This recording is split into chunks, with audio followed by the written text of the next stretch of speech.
may be feeling now that the relationship is over. Do they finally realize they lost a good person? Do they understand that they really messed up for the last time? Well, if that's you, in this video, we'll be discussing what your narcissistic ex will do now that they know you're gone for good and not coming back. Understanding narcissistic patterns can help you tremendously in dealing with this form of emotional abuse. If you like this video, please be sure to check out the description box for more information and training on getting over your narcissistic ex. And now let's get straight to the video. What does a narcissist do when they know they've lost you and you're not coming back? It's probably not what you expect. In a normal relationship, the other partner may feel remorseful, regretful, and really wish they had done everything in their power to save the relationship.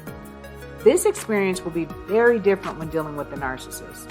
You will not get any of this. They won't feel remorseful or regretful, and they won't feel like they could have done anything more to save the relationship because they will not accept any blame on how or why the relationship ended. They will come with any number of excuses. For instance, if you ended the relationship because you found out they cheated, they'll somehow try to blame you for their cheating. They may say things like, well, you neglected me in the relationship and he or she was there for me when I needed someone. If you ended the relationship because you were tired of them siphoning all your money, they may say, well, I wouldn't have had to use your money, but you know I've been looking for a job and the people in this town just don't like me. I would do the same for you if you were in my situation, instead of blaming their lack of skills, bad attitude, or lack of ambition. If you ended the relationship because you were tired of their constant lies, they may say, well, I didn't want to lie to you, but you always overreact about everything. I was trying to save your feelings. Again, blaming you for how the relationship ended and blaming you for their lies.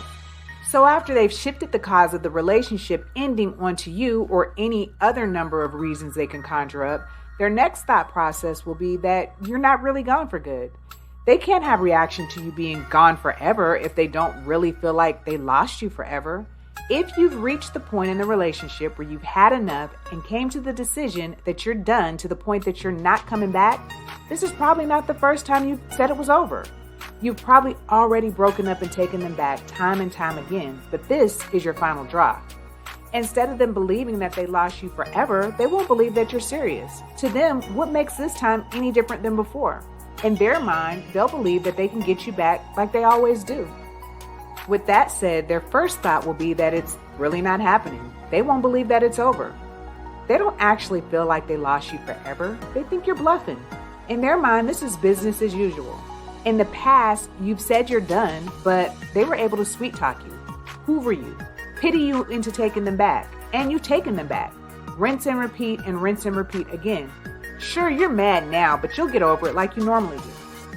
Well, unbeknownst to them, this time is different. You can't continue to take the disrespect or the back and forth, and you're finally putting your foot down for the final time. They will initially feel like it's nothing different than the normal breakup. They'll do the same things they usually do to win you over.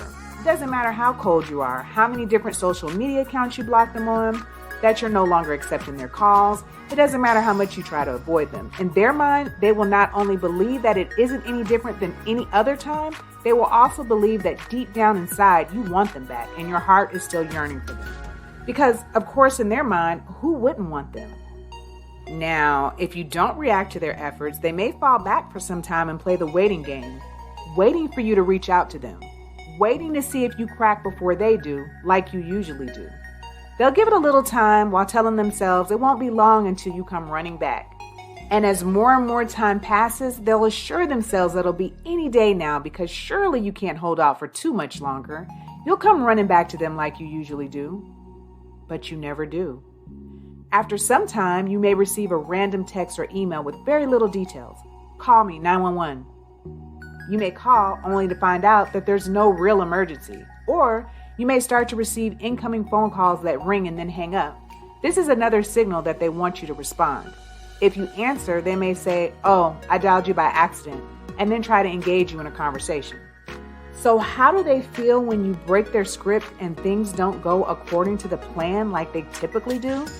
It rattles their brain and pushes them into a state of denial and paranoia. Over time, these feelings are slowly replaced with anger, rage, and revenge. They will feel angry that you blindsided them, and they can't believe you had the audacity or the nerve to leave them. I mean, who do you think you are? They likely have already started a smear campaign against you while they were in the relationship, but now that you've blindsided them with this final breakup, they'll go full force with the smear campaign. They can't have the true story getting out about how they treated you, so instead, they feel the need to tell everyone who will listen, especially their flying monkeys, how you wronged them in the relationship and how they are so happy it's finally over. They'll play the victim so that everyone who hears their story will feel sorry for them. If they happen to be entertaining another supply while they were in the relationship with you, they will likely put additional effort into this new supply because they can't be without attention for too long. If you caught them off guard before they had an opportunity to get a replacement supply, they will feel panicked because they can't live without their narcissistic supply. Attention fuels their very existence. Being in the world without supply is their worst nightmare. Eventually, though, they will move on and make better use of their time by entertaining a more willing replacement, someone who's willing to take their advances and fuel their ego. But that doesn't go without saying. Even though they have moved on, they will likely still call you from time to time. Not because they miss and love you, but because they want to catch you when you're weak to see if they have an opportunity to slither their way back in. Who knows? They may get lucky one day. I mean, in your mind, you may think, well, if he's still reaching out after all this time, maybe they've changed, or maybe they realize they let a good one get away this time. You may have noticed a pattern here. If you haven't, I'll point it out. Everything circles around the narcissist and what they want and need. They're not going to feel bad about losing you because you're a good person. They're not going to feel remorseful because they realize you really love them and they couldn't get it together. They aren't going to feel guilty for treating you the way they did. No. In reality, they don't have time to think about you. It's never about the relationship or about you as a person. It's about them and them getting their needs met. So if they feel bad that you left, it's not because of love, it's because you're no longer providing them with whatever benefit they got from you, whether that be attention, money, obedience, loyalty, or whatever. If you've really been paying attention and reading between the lines, you will see that how they feel does not take your feelings into consideration. They're just upset that you're no longer meeting their needs. They view you more as a possession or an object than an individual with heart and feelings. When you are in a relationship for any period of time, you want to know that you meant enough to someone to really care about you as a person, but you'll not get any of that in this relationship. Their reaction is manipulation, anger, retaliation, and moving on, preferably as quickly as possible. For them, anyone is replaceable. I mean, they would like to keep you around because you're predictable and dependable, but not because you're loved. If you have finally left a toxic relationship with your narcissist ex, give yourself a round of applause. It's no easy feat to put your foot down and finally wash your hands of the whole ordeal for good. At some point, you really love this person, and it's hard to let go of someone you love, especially when your heart was true. It's even harder to let go when someone is telling you they love you and are sorry with their words, but not with their actions. It's going to be a long road to reconcile your feelings after this type of emotional abuse, but you can do this. You got this. Stay strong and stay away because you will get better with time, but the relationship never will.